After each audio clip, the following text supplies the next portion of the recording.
आज मैं पूरे 3 विधि से गति का समीकरण प्रमाणित करके आप लोगों को दिखाने वाला हूँ।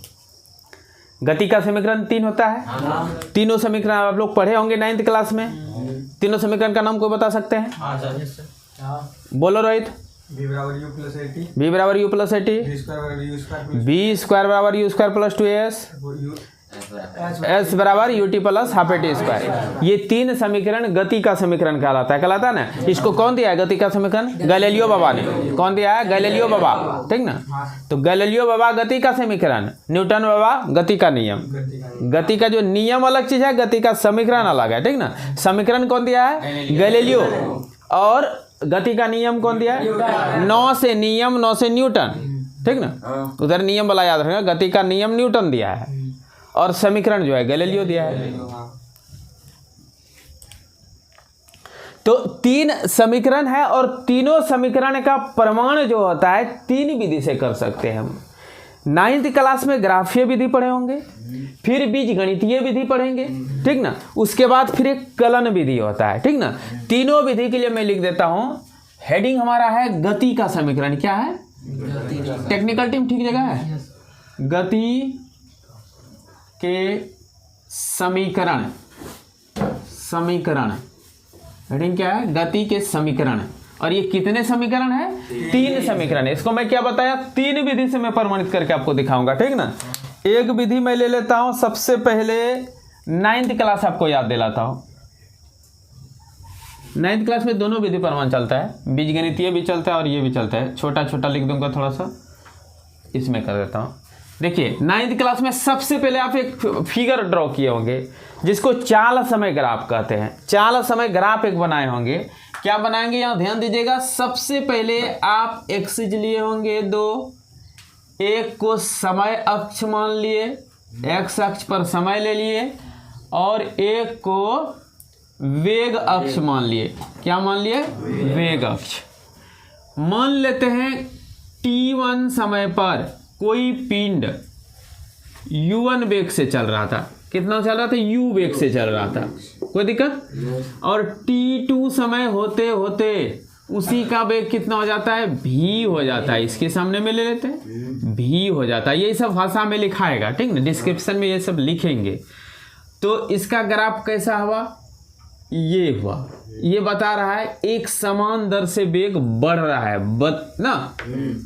ऊपर तरफ गया तो परिवर्ती वेग को बताया, कांस्टेंट वेग नहीं है। कांस्टेंट वेग रहता है तो एक्स अक्ष के समांतर हो जाता है, समय अक्ष के समांतर हो जाता है। ये सब मैं बहुत फोकस नहीं डाल रहा हूं क्योंकि 9th क्लास में पढ़ाई आप लोग किए होंगे। बात बुझे? मैं केवल याद दिला रहा हूं आपको। अब क्या है कि चाल समय ग्राफ से घिरे हुए क्षेत्र का क्षेत्रफल से दूरी प्राप्त होता है। ये आप पढ़े होंगे। क्यों? क्योंकि अगर हम इससे लंब गिरा देते हैं, यहाँ भी लंब एक्स अक्ष पर गिरा देते हैं और इससे लंब डाल देते हैं इस पर, तो एक त्रिभुज एक आयत बन जाएगा। इसका जो क्षेत्रफल निकालेंगे वो दूरी देगा हमें। क्यों? क्योंकि एक भुजा इसका चाल है, एक भुजा समय है। चाल गुना समय क्षेत्रफल क्या होता है? लंबाई गुना चौड़ाई। चाल गुना समय क्या है? दूरी। तो चाल समय ग्राफ में ग्राफ द्वारा घिरे हुए क्षेत्र का क्षेत्रफल निकालने से क्या प्राप्त होता है? दूरी प्राप्त होता है। कोई आपत्ति? तो हम दूरी आराम से निकाल लेंगे।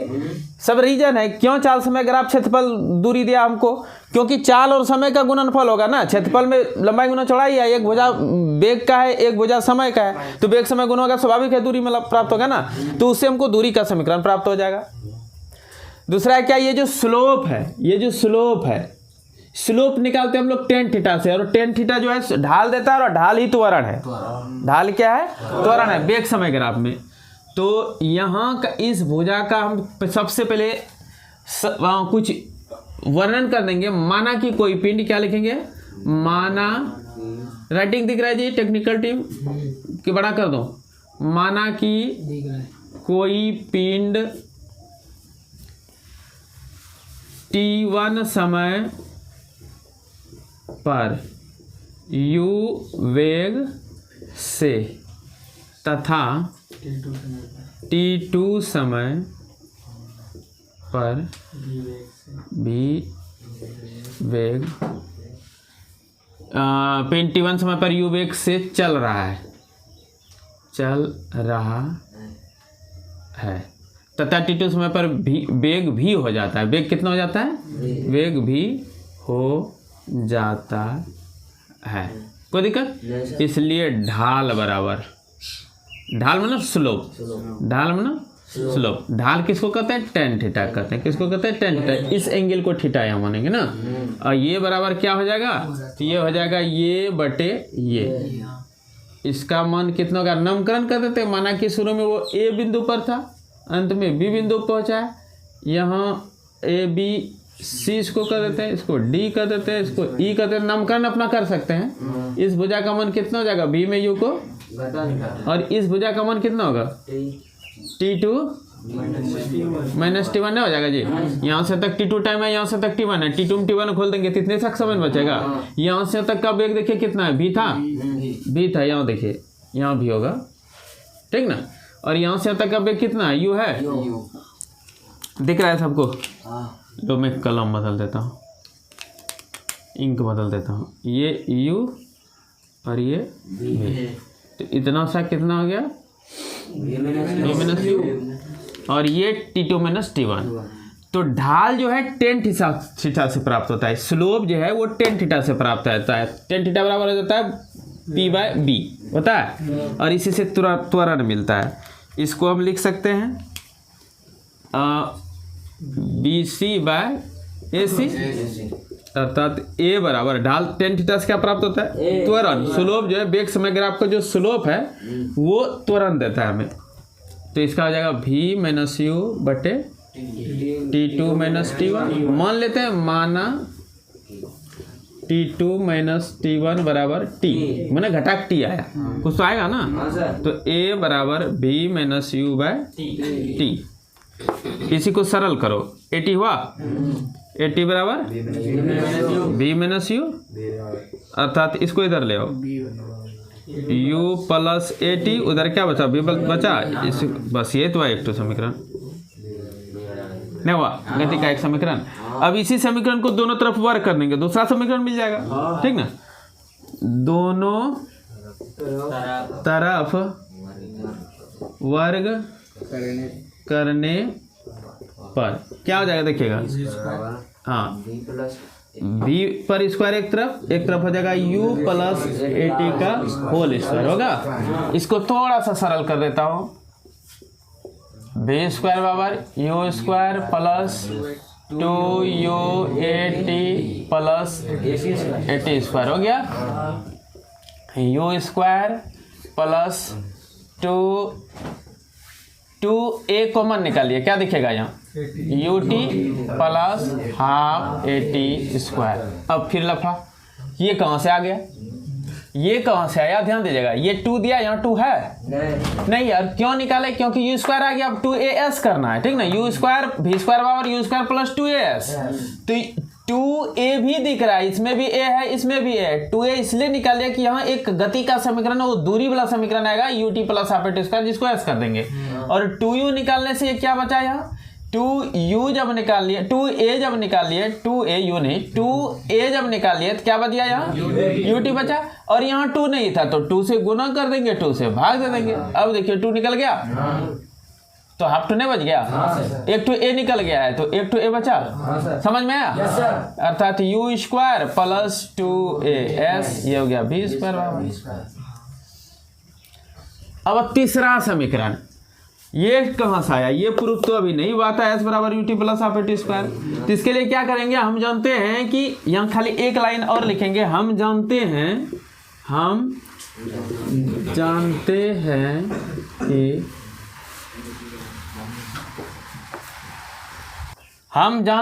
कि क्या जानते हैं कि चाल समय ग्राफ में ग्राफ द्वारा घिरे हुए क्षेत्र के क्षेत्रफल से दूरी प्राप्त होता है, यानी विस्थापन, लंबवत दूरी ना। हम जानते हैं कि चाल समय ग्राफ में ग्राफ द्वारा घिरे क्षेत्र के क्षेत्रफल से दूरी प्राप्त होता है। कोई दिक्कत? इसलिए दूरी बराबर A B C D E का क्षेत्रफल A B C D E ए का क्षेत्रफल, पूरा बंद फलक ले लिए, पूरा मतलब जहाँ तक घिरा हुआ है ये पूरे का क्षेत्रफल ना।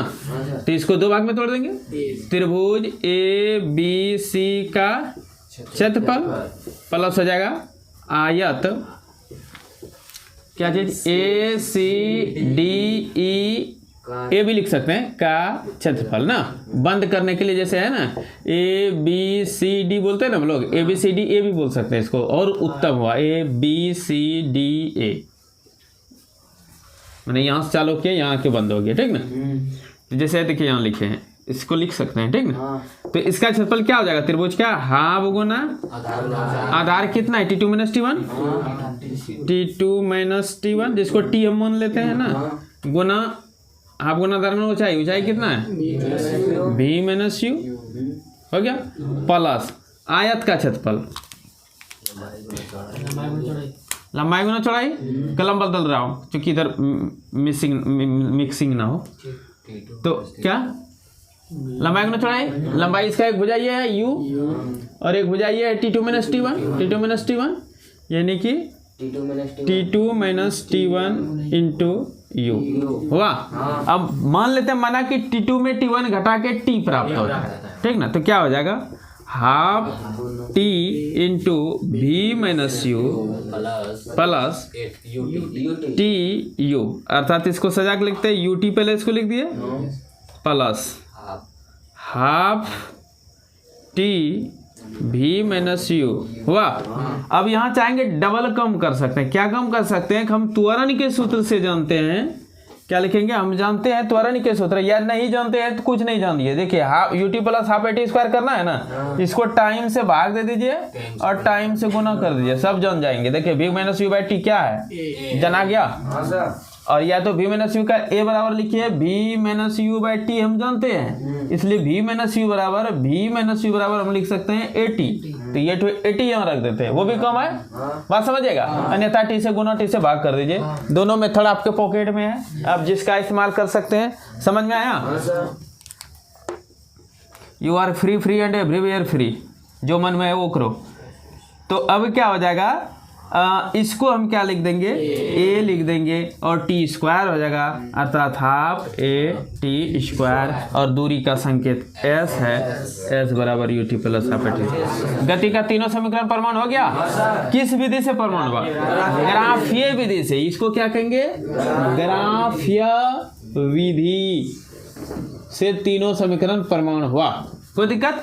अब मैं एक अन्य विधि बताने जा रहा हूं और उस विधि का नाम होगा बीज गणितीय विधि। क्या होगा, बीज गणितीय विधि, अलजेब्रिक मेथड। हाँ, बीज गणितीय विधि, जिसको अलजेब्रिक मेथड कहते हैं। इसमें कुछ नहीं करना है, इसमें तो छोड़ दो, छोड़ देता हूं तो कुछ करना है। क्या करना है, सीधे लिख देंगे हम जानते हैं। क्या लिखेंगे, क्या हम जानते हैं, छोड़ देते हैं तब जो नहीं रहे परवर क्यों करेंगे, लिखते हम जानते हैं, हम जानते हैं। क्या जानते हैं, त्वरण तो जानते हैं कि वेग में परिवर्तन की दर को त्वरण कहते हैं। यहाँ परिभाषा आप चाहेंगे तो लिख सकते हैं, हम जानते हैं वेग में परिवर्तन की दर को त्वरण कहते हैं। हम जानते हैं A बराबर V - U / T, इतना तो हम जानते हैं। आप जानते हैं नहीं थे, आप भी जान रहे हैं, चलिए ठीक है।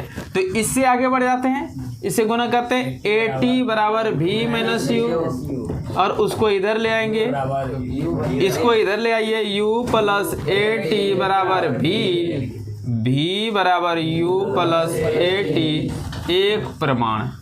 दूसरा तो यही है, दोनों तरफ वर्ग करने पर क्या लिख देंगे, दोनों तरफ वर्ग करने पर, और वर्ग करने पर इधर V स्क्वायर हो जाएगा, इधर U प्लस AT का होल स्क्वायर हो जाएगा। और अभी सरल करके यहाँ मैं दिखाया हूँ किस जगह, यहाँ देखिए दोनों तरफ वर्ग करने पर क्या होता है, इस तरह हो जाएगा। तो ये हो जाएगा V स्क्वायर बराबर U स्क्वायर प्लस 2AX। अब है एक और, 2 तो परमाणु हो गया हमारे पास, हुआ ना। ये 2-3 लाइन में छोड़ दिया, आपको वही थोड़ा सरल कर देना है फिर, ठीक ना। अब क्या है, S बराबर UT plus half AT square कैसे आएगा, तो हम लिखेंगे कि हम जानते हैं दूरी बराबर औसत चाल गुना समय होता है। फिर लिखेंगे, क्या लिखेंगे, आप लोग जानते हैं, लिख दूं मैं, आप लोग जानते हैं, हाँ लिख देता हूं, आप लोग यानी कौन, इंटर वाले,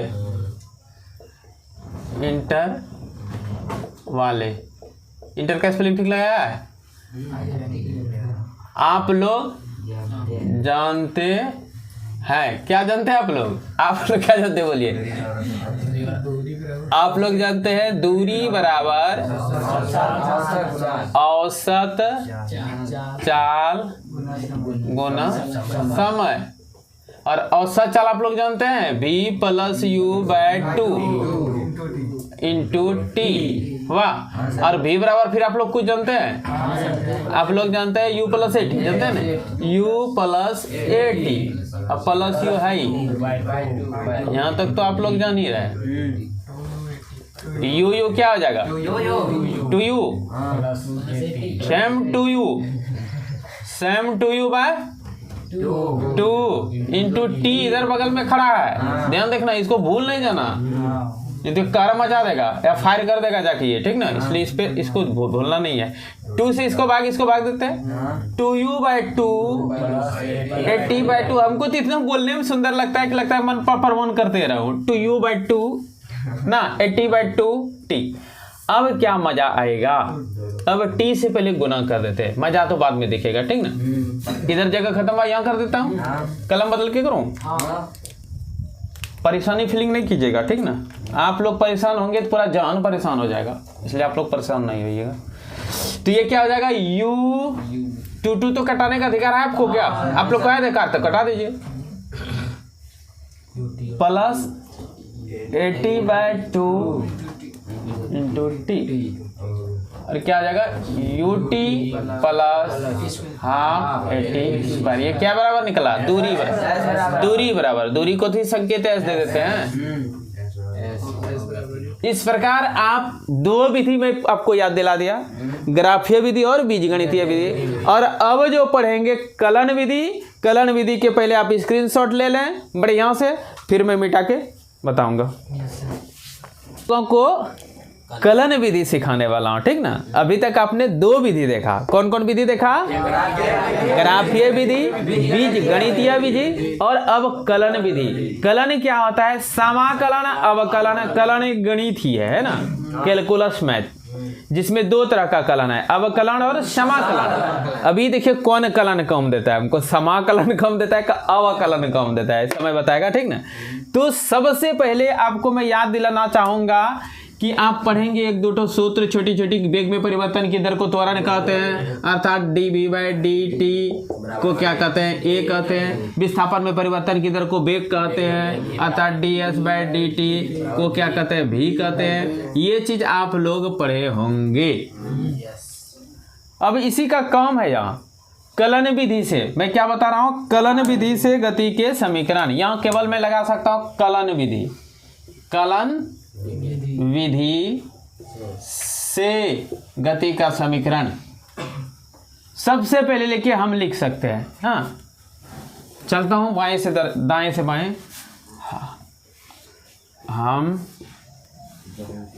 जानते हैं, आप लोग जानते हैं, आप लोग क्या जानते हैं, A बराबर dv/dt, यानी कि वेग में परिवर्तन की दर। इसका अर्थ समझिए, dt टाइम में, यानी कि t2 में t1 घटा के dt यहाँ माना गया है, और b में u को घटा के dv माना गया है। कोई आपत्ति, यानी कि वेग में परिवर्तन लिया और समय जो लगा वो है dt, मतलब t2 - t1 अर्थात जितना समय लगा, और समय से भाग देते हैं वेग में परिवर्तन की दर निकलेगा, उसी को त्वरण कहते हैं। अब इसको कुछ नहीं करके करेंगे, आगे लेके बढ़ जाएंगे आराम से।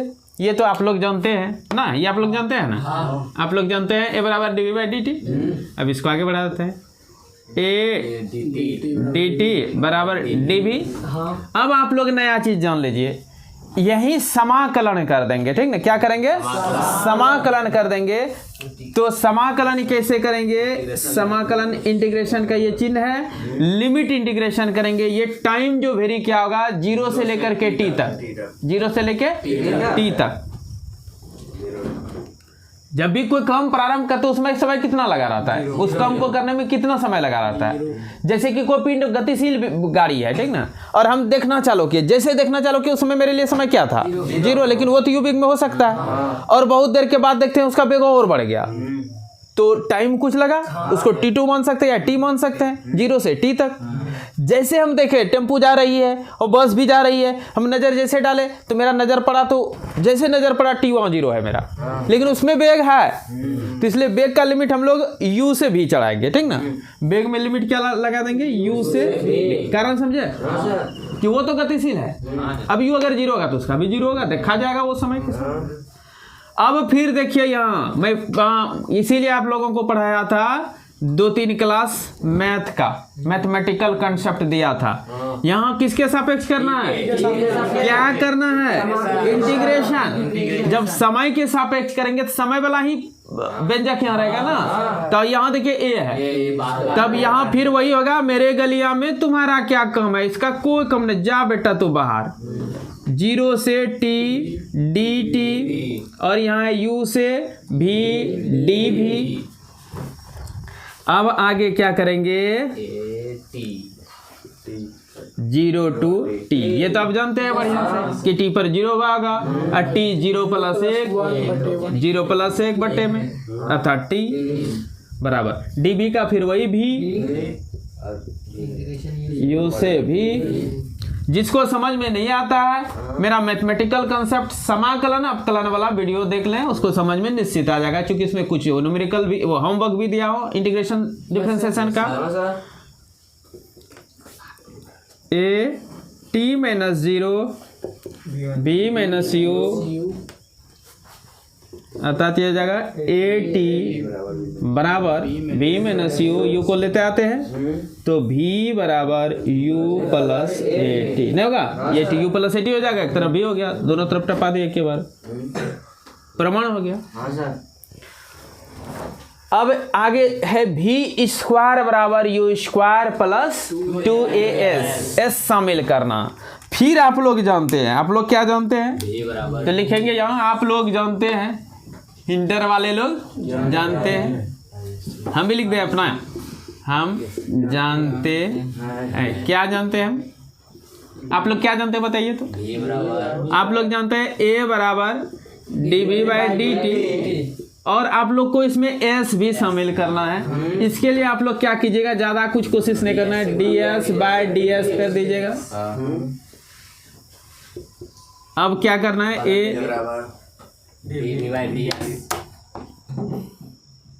तो अब क्या ds को यहाँ दे देंगे और dt को यहाँ, तो dv/ds, और इधर रहेगा ds/dt। फिर देखिए विस्थापन में परिवर्तन वेग है ना, एकांक समय का विस्थापन क्या कहलाएगा? ds क्या है? विस्थापन। अरे बैल, मान के चलो S1 दूरी पर था t1 समय पर, और S2 दूरी पर था t2 समय पर, तो S2 को घटा देते हैं S1 में, इसी को ds कहते हैं, नहीं? और इसी बीच में अगर टाइम लगा है dt, तो dt से भाग देते थे, तो वेग में विस्थापन में परिवर्तन को ही वेग कहते हैं, नहीं कहते हैं? अर्थात ये वेग हुआ, क्या हुआ? वेग। a बराबर dv/ds, ds ये विस्थापन में परिवर्तन हुआ, और ये हुआ विस्थापन में परिवर्तन की दर, यानी वेग। बुझे रहीदा? अब क्या करेंगे? ds इधर ले आइए, a ds v dv, कोई आपत्ति? ये भी को यहाँ लिख दिए गुना में, v dv। अब दिखने लगा हमको क्या कि इसका अगर इंटीग्रेशन कर दे कि विस्थापन कहाँ से होगा? 0 से लेके s तक, और ये वेग कहाँ वेरी क्या होगा? u से लेके v तक, तो कुछ ना कुछ हमको फायदा हो जाएगा। क्या होगा? फिर वही, मेरे गलिया में तुम्हारा क्या काम है, तो इसको बाहर कर देते हैं, 0 to s ds, और यहाँ तो है गलिए वाला है, अपने है सब, तो कम है होगा, यहाँ नहीं होगा, यहाँ ये तो कम होगा। क्या कम होगा? 1 है, 1 + 1 2 हो जाएगा, 2 हो जाएगा। u से v। अब क्या होगा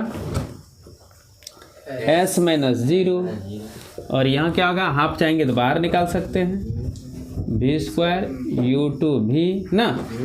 अब देखिए as 2 भी ला सकते हैं, इधर ला सकते हैं, यहाँ जो हाफ है इसको ला सकते हैं डायरेक्ट 2s हुआ, इधर क्या हुआ v square minus u square, समझे।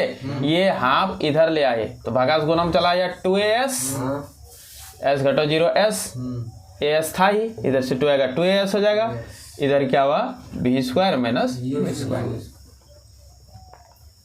अब u स्क्वायर भी इधर ले आए तो v स्क्वायर उधर अकेला बच जाएगा, इधर बचा u स्क्वायर प्लस 2as, उधर क्या बच गया अब इसे को सजा के लिख दो, पहले v स्क्वायर बराबर u स्क्वायर प्लस 2as। समझ में आया। ये बेग वाला निकल गया, दोनों समीकरण बेग का ये समीकरण, बेग का ये समीकरण, और त्वरण लेके आगे बढ़े, इंटीग्रेशन कर दे, निकल गया ना। अब हम लोगों को निकालना है एक और गति का समीकरण, s बराबर ut plus half T square ना।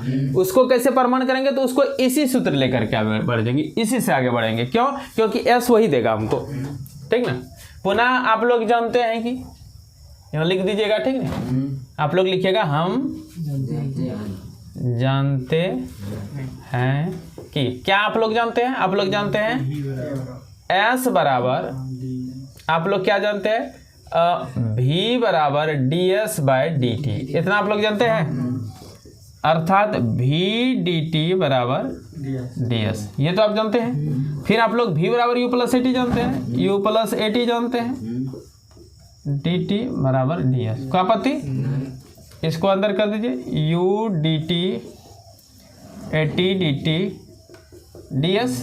अब इस दोनों तरफ समाकलन करने पर, यहाँ लिखाता है हमेशा, दोनों तरफ समाकलन करने पर ना उचित सीमा के साथ, क्या लिखेगा, दोनों तरफ उचित सीमा के साथ समाकलन करने पर क्या लिखाएगा, दोनों तरफ उचित सीमा के साथ समाकलन करने पर हमेशा लिखाएगा। यहाँ भी ये जैसे आप समाकलन लिखिए, एक लाइन ऊपर में पहले लिखिए, दोनों तरफ उचित सीमा तक समाकलन करने पर। देखिए मैं लिख देता हूँ, यहाँ लिखाएगा दोनों तरफ उचित सीमा तक, उचित से लिखा है समाकलन करने पर, कोई ध्यान नहीं दिया। कभी कभी सही तरीके गलत होता है ना, तो पकड़ना भी चाहिए, बच्चे का नॉलेज होना चाहिए, ठीक है। क्योंकि हमको, मैं तो नौकरी ले चुका हूँ, तो मैं तो नौकरी ले चुका हूँ, अब इससे ज़्यादा वेतन कौन वाला नौकरी करेंगे, क्या इससे भी ज़्यादा वेतन वाला नौकरी करो, तो इसलिए नौकरी तो मैं ले चुका हूँ, आपको नौकरी लेनी है, ठीक। दोनों तरफ उचित सीमा तक समाकलन करने पर, अब ये समाकलन उचित सीमा क्यों हम लगा दिए, मिटाने वाला तो उचित सीमा क्यों लगा दिए, क्यों उचित सीमा लिखे, कि सीमा हर एक का अपना अपनी होता है ना।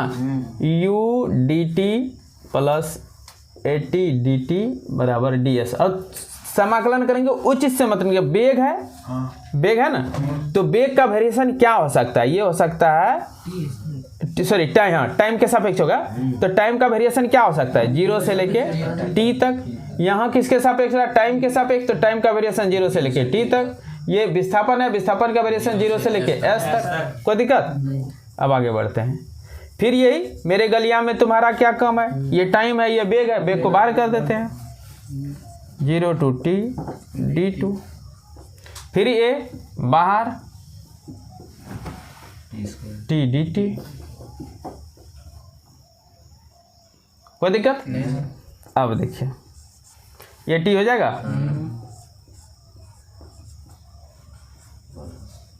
यहाँ देखिए t स्क्वायर बाय 2 होगा, लिमिट इसका 0 to t, इसका क्या हो जाएगा, s हो जाएगा, u t हो जाएगा, t माइनस 0 t अर्थात t प्लस ये 0 लगेगा, खत्म, t स्क्वायर बटे 2 है, ये हाफ ए टी स्क्वायर नहीं हो गया, हाफ ए टी स्क्वायर कैसे हुआ, ये t square by 2 minus 0 by 2, तो वो खत्म हो जाएगा, अर्थात टी स्क्वायर बाय 2 गुना ए ना, हाँ तो वही ए टी स्क्वायर बाय 2 हुआ था, आप बगल में कर दे देखने में अच्छा लगने के लिए, s घटो 0 अर्थात s, ये प्रमाण करना था, s बराबर u t plus half A T square. आप लोग तीनों विधि से तो 2 बार 3 बार बना के लेते आइएगा, ठीक ना। जितने भी बच्चे वीडियो देख रहे हैं तीनों विधि से 2 बार 3 बार तुरंत बनने के बाद ये याद रह जाएगा, ठीक ना। क्योंकि इंटीग्रेशन मेथड से आप जीवन में पहली बार काम किए होंगे।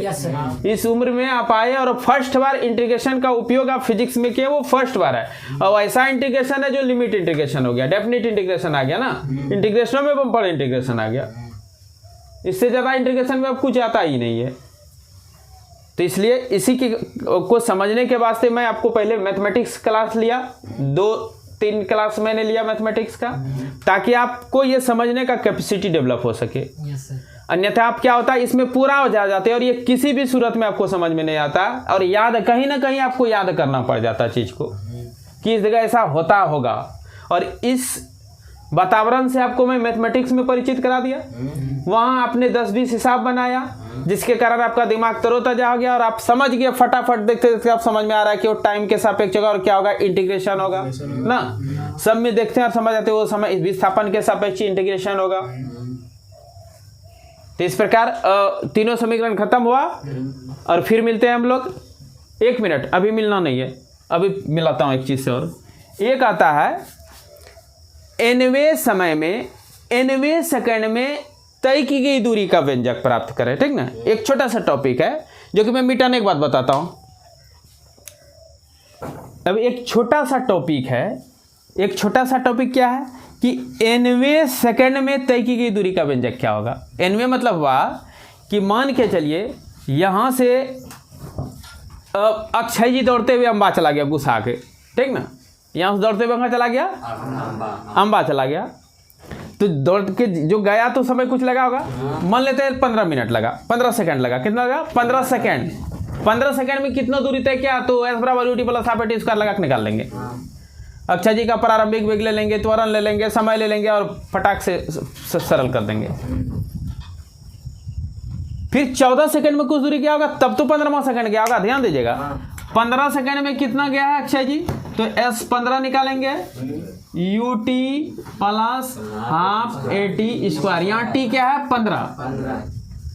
लेकिन 15 सेकंड जो गया, अगर 14वां सेकंड पर उनको नितेश जी पकड़ लेता, 14वां सेकंड पर, तो 14 सेकंड तक का दूरी होता है ना।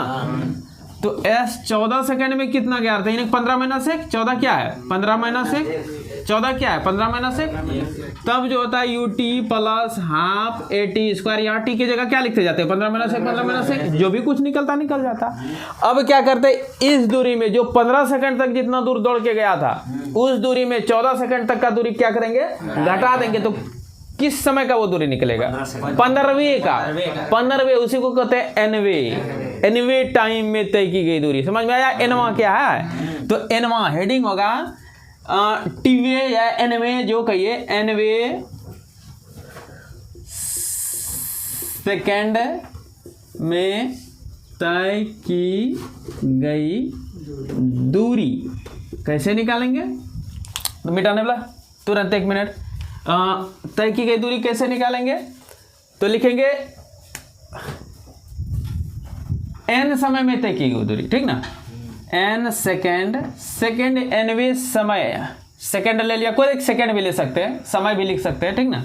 मतलब सेकंड में जाता है, पार्टिकुलर सेकंड ही क्या, nवें घंटा क्यों नहीं कर सकता, nवें मिनट क्यों नहीं कर सकता, उससे टेंशन नहीं है, ठीक ना। n सेकंड में तय की गई दूरी, यहां ध्यान दीजिएगा, हेडिंग है हमारा nवें, क्या है, nवें है। nवें मीन्स वो जो 15 सेकंड तक गया था और 14 सेकंड जो गया था, 15 सेकंड में 14 सेकंड का दूरी घटा दिए, जब जो वो दूरी बचा होगा वो 15वें सेकंड का, वो तो निकालना है, ठीक ना। तो पहले 15 सेकंड का दूरी निकाल लेते हैं, यानी कि n सेकंड का तय की गई दूरी क्या हो जाएगा, UT + ½ AT²। और T का टाइम क्या ले लेंगे, n सेकंड, यानी कि UN + ½ AN²। बोलिए यह तब क्या आपत्ति। फिर n - 1 यानी 14 सेकंड तक का अर्थ क्या हुआ, 15 सेकंड में जितना दूर गया, 15 में 1 माइनस कर दो, तो 15 - 1 का अर्थ क्या हुआ, 14 सेकंड में तय की क्या दूरी ना। तो वही लिखेंगे n - 1 सेकंड में तय की गई दूरी। क्या चीज निकाल रहे हैं, n-1 सेकंड में, मतलब 15 तक नहीं जा रहा है, 15 से पहले 14 तक जाना है हमको। 14 सेकंड में कितना दूरी तय होगा, तो फिर यहाँ हो जाएगा, इसी समीकरण से वेरी कर देंगे u और टाइम का मान रख देंगे n-1, मतलब 15 सेकंड नहीं 14 second, plus half a n-1 पर whole square, u n-1 half a into n-1 का होल स्क्वायर, जो है रहने देते हैं, इसी को रहने देते हैं, कोई दिक्कत। या ज़्यादा से ज़्यादा चलेंगे तो हम गुणा भाग कर सकते हैं इसको, ठीक ना। ये तो वही उतार दिए, नहीं उतार दिए मीटर निकला तो इसका फ़ायदा क्या, क्यों हम टाइम इस पर जगह वेस्ट करेंगे, टाइम खाली वेस्ट हो जाए, जगह बच गया हमारा। जगह बचने से क्या होगा, इससे गुना कर देते हैं, un माइनस u लिख सकते हैं, प्लस हाफ a, अगर इसको हम तोड़ देते हैं a square minus 2ab plus b square में, तो कोई आपत्ति आप लोगों को, कोई घुसाएंगे नहीं ना, नहीं। un माइनस u घुसाइएगा तो बगल वाला नदी में धौस कूद दीजिएगा, ठंडा हो जाएगा सर, ठीक ना। अगर गुस्सा ज़्यादा आएगा तो बगल वाला नदी में धौस कूद दीजिएगा, ठीक ना, सब ठंडा हो जाएगा। n square minus 2n plus 1, कोई दिक्कत। अब क्या करेंगे, फिर वही उतार दिए, इसको अंदर गुना कर दीजिए,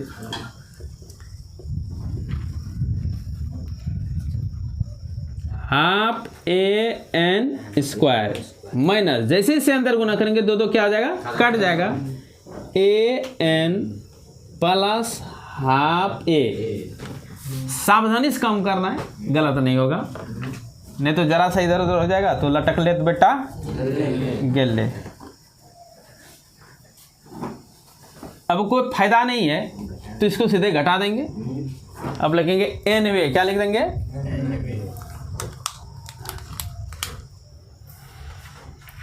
nवे, अबे ब्लू पेन,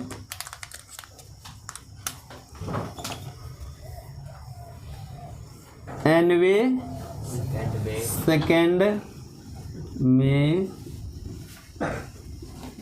तय की गई दूरी।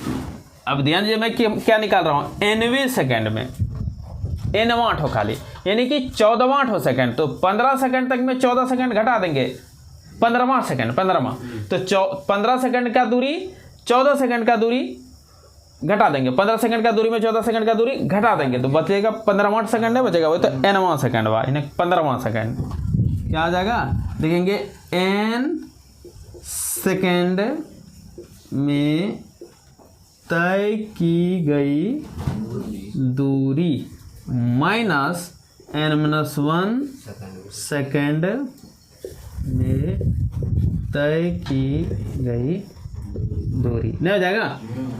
अब n सेकंड का कितना है, ये तो नहीं है जी, यार बोला ना फटाफट, un plus half a n square minus un minus u half a n square minus a n plus half a, कोई आपत्ति, माइनस से अंदर गुना कर दीजिए,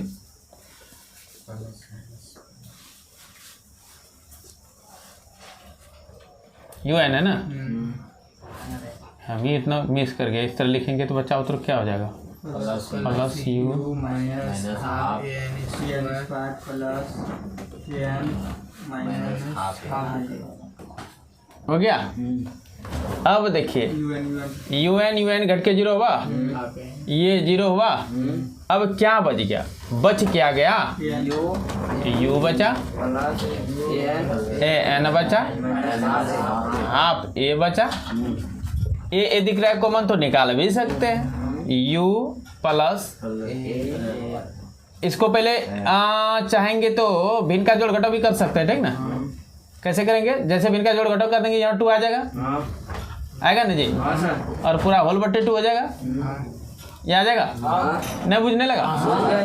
अब इससे कॉमन निकालिए, क्या निकालिए, a निकालिए, a/2 कॉमन निकालिए, यहाँ क्या बचेगा, 2n माइनस यहाँ 1 बच जाएगा, ना बचेगा, क्योंकि a तो कॉमन निकल गया, यहाँ 2n बज गया और यहाँ 1 बज गया, और ये बटा तो बटा 2 है, ये बटा 2 तो है ये ना, यही तो यहाँ से यहाँ कर दिए, मुझे नहीं मैथ रखा है, समझा। यही हुआ 90 सेकेंड में तय की गई दूरी, 90 सेकेंड में तय की गई दूरी, 90 सेकेंड में तय की गई दूरी। इसको जो है आप लोग बनाना है, ठीक ना। और तो फिर मिलेंगे हम लोग अगले क्लास में। Thank you sir.